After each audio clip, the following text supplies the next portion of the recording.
In Australia, we've been going through water planning processes throughout the 90s, the 2000s, of trying to figure out how much water is available, how much should the environment have, how much is left, and how are we going to share that, right?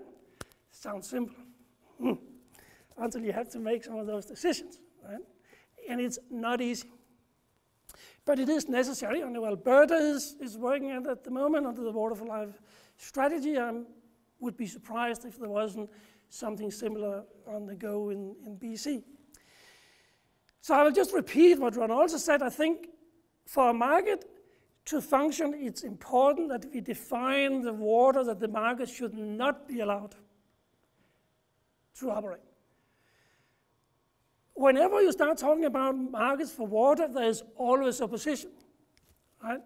Everybody is always against it. I have surveyed farmers in Australia for 15 years. 80% is against water market, maybe 90, right? But 80% of them use it, right? So go figure that. So people are generally against the water market. Environmental group is against the water market. In Alberta, they had a deal just lately, 2008 or 9, about a district and a developer.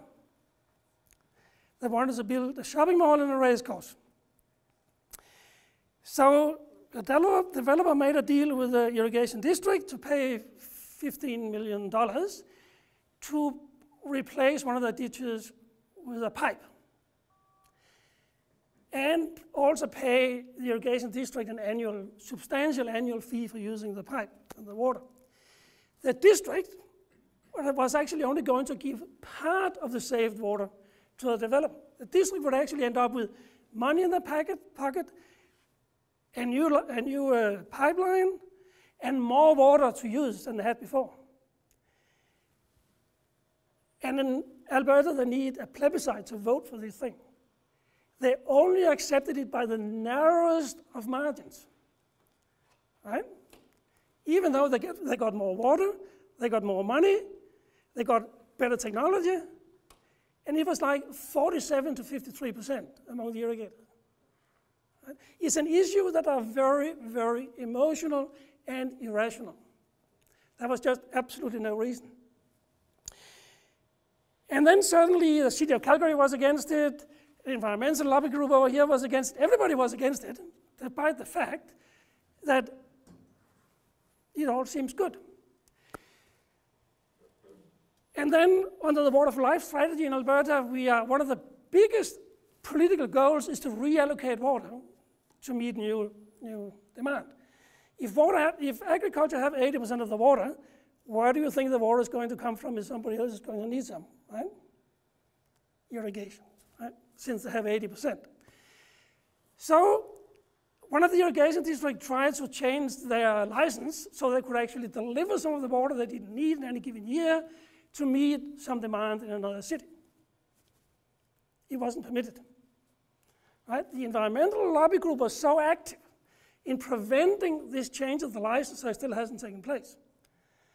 So what I'm trying to tell you is that introducing water markets is not an easy thing. There is a lot of misperceptions.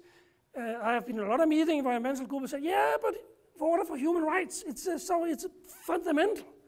Now listen, water for human rights so you don't die of thirst and can't shower every day.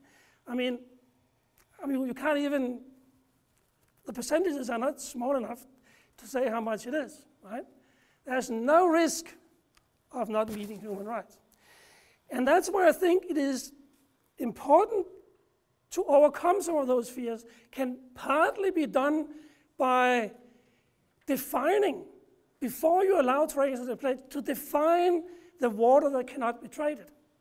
Right, this much for the environment, so that the quality of the water is still good enough to attract all the tourists and the retirees.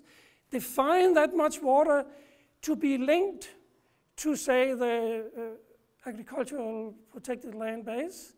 So because we want to retain our agricultural heritage, we can say this water can only be traded within irrigation, if that's what we want. But we as a community have to make up our mind and decide what do we want with our water. Right? When we first have decided that, we can we can define what is called a consumptive pool, or that's what it's called in Australia. This water is available after the environment is looked after, cultural rights are looked after, all the other things are looked after. But this is a consumptive pool. And as a community, we should want this water to be used as economically efficient as possible. Because that water is going to generate an income, who's going to produce jobs, export earning, tax dollars, etc., etc. So we should only have an interest in that water being used as efficiently and productively and on as high-value commodities as at all possible. Because it is both in the irrigator's interest and in the wider community's interest that that water make money for all of us, including the irrigators. Right? But you can only do that if you are looking after and defining in a publicly transparent manner. And it can only be done in the context of the local community depending on that resource. Right? Once that is done, I think water market is a fantastic opportunity. So what is really important is then to introduce markets that are operating efficiently, both for the long-term right to use water and in the short-term right to use water. The long-term right to use water is always met with a lot more opposition than the short-term right to use water. Because the long-term, if you move the long-term right, you move the capacity to generate economic activity within the region that are losing that water permanently. Say if you move this from the northern Okanagan to the southern Okanagan.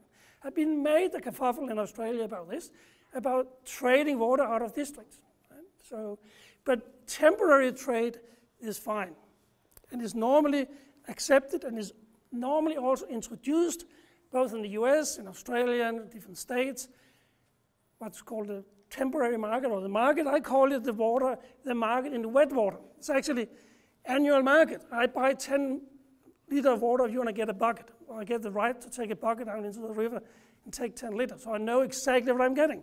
Here's a bucket of 10 liters, here's 10 cents. Right? Whereas if you buy a long-term entitlement, it's basically like a piece of paper. Right? It says, I so-and-so have the right to irrigate this many acres every year in perpetuity. It's a paper water. If there's a drought, you get little water. If there's plenty of water, you get plenty. If it rains plenty, you'll get plenty of water. Right? It's like buying a share in a company. If the company is doing well, it yields a lot of money. If the company goes bankrupt, you might lose the whole thing. It's the same with a long-term entitlement to water under scarcity. Right? You might get a lot of water, and you might also get very little. So it's uncertain what you get. So water markets, traditional water markets first have been introduced. They have been associated with spatial restrictions, and also sometimes on restrictions where you can sell from industry to agriculture, agriculture to urban, etc., etc. But often spatial restrictions for the reason I talked about before, for community and social concern over the impact of water trading. Some of these impacts have really been caused by what some of those guys did south of the border in the 1980s, right? There was some New Mexico, California, there's some areas where the exporting, like just moved all the water out of agriculture. Right? There was some really, really bad example of community impacts.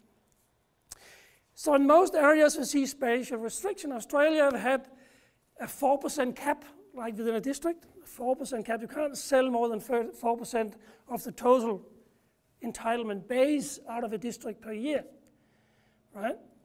And there's other rules. You can't trade from here to over there and from there to over there, and it's all good.